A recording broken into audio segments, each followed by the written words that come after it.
l'organisation syndicale de SALS a eu à tenir hier et aujourd'hui des instances,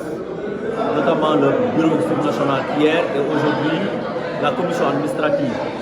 Il est de coutume, comme il se doit, après chaque instance,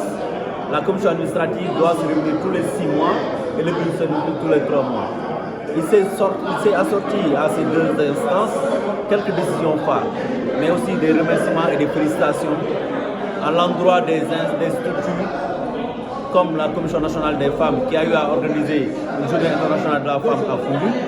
mais aussi au comité national des jeunes du CELS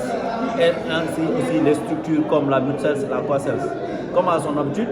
le camarade secrétaire général, après la signature du protocole d'accord du 16 avril 2026, a reçu les félicitations, les remerciements et les encouragements de ses pairs dans les différentes instances. Mais aussi des recommandations ont été sorties. Parmi les recommandations phares, lui a été demandé de porter la question du reversement des instructeurs dans la hiérarchie B2 comme bandoulière pour les prochaines séances. Il a été dit qu'il est important dans la commission technique sectorielle que les questions liées au statut des non-fonctionnaires soient débattues et que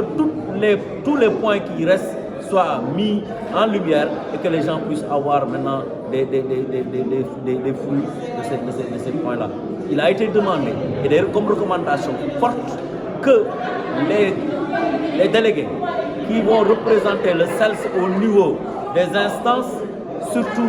lors du mouvement national, d'être capacités davantage pour qu'ils puissent eux faire une très bonne représentation au niveau de ces structures-là. Il a été demandé à tous les responsables de section où il y a des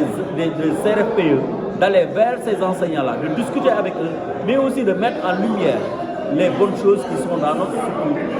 notamment le CELS, pour que les gens puissent évoluer. Il a été demandé